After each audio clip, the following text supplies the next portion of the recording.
Elaine Kub is our market analyst this week. The USDA's latest crop progress report shows corn and soybean conditions holding mostly steady this week. The best scoring is to the north in Minnesota, where 87% of corn and 81% of soybeans are rated good to excellent.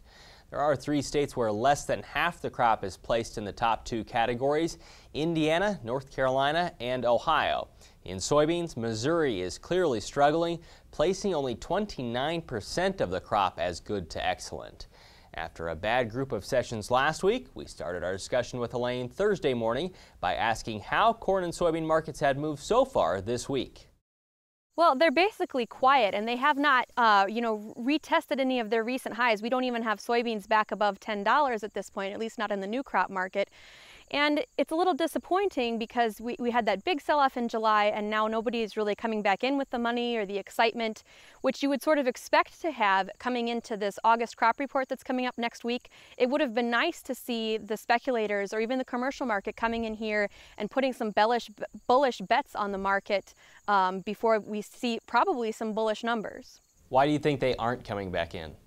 Well, I think, especially from the speculative side, they're really scared off by outside markets. I suspect that a large part of the reason why the grain markets fell off all through the month of July is that outside speculators, the outside funds, were losing so much money, even in the Chinese stock market, to say nothing of the crude oil market that has kept on falling this week. It's now below $45 a barrel. The U.S. stock market has, there's a lot of markets that I think they've been losing money in. They had to cover those losses somehow.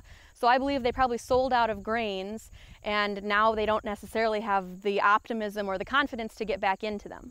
You wrote on DTN this week about the national average corn yield. Give me your thoughts on why that number might change when we see it come out next week in the August crop report. Yeah, so every year about this time, this is the game. We try and guess what the national average yield is. And I think it's a handy metric, particularly for farmers. When we think about the way that any given field looks, we think about its yield per acre. And when the crop, the crop tours are going around, they're going to try and come up with a yield number. But the yield number this year, I think, is going to be fairly useless. I mean, in July, they said 166.8, but it could certainly happen in the August report that number could actually go up, even though we know a lot of the crop has been lost to drowned out spots or just excessive wetness in this El Nino year. But what's probably going to happen is the USDA is going to cut the number of harvested acres, particularly for soybeans. In the July report, they were still expecting over 99% of planted soybean acres to be harvested, and I think we are fairly confident that's not going to happen given the losses in Missouri and Indiana and Ohio and Illinois, not to mention other prevent planted areas throughout the Corn Belt. So I think it will be more useful for us to look at the overall production numbers or the ending stocks numbers and just sort of forget about what the yield looks like this year. It's probably not going to be a record either way, so I think the yield number itself is fairly useless. Are you getting a sense that the market's starting to lean one way or the other, or pricing that kind of information in? Well, I mean, looking at the market, it looks like it's been bearish. We've dropped off a lot of money recently, but when you look at various analysis and you look at the fields themselves, I don't think you can have a very bearish picture, except that the fields that are good are very, very good, and the fields that are bad are horrid, right? I mean, there is a lot of the sense that rain makes grain, and an El Nino year is generally helpful to overall yields. How do you think that the markets might move here, and in where could you start to think about targeting some additional sales if you need to get going?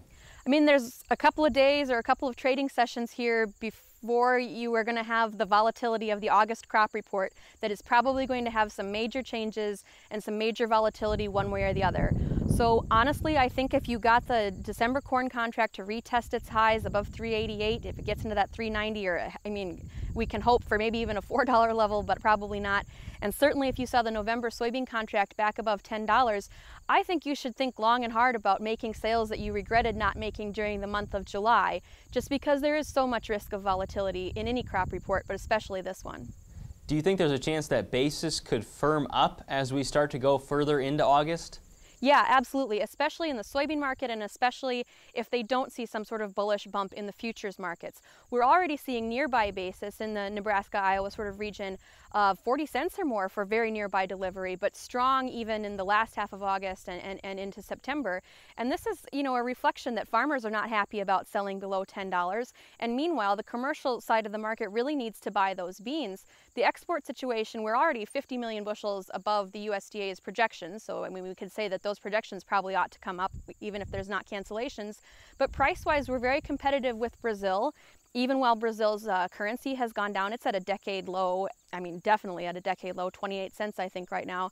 So yeah, there's lots of reasons to fundamentally think that the physical bean market is bullish, and the futures market has not reflected that, so the basis is going to have to.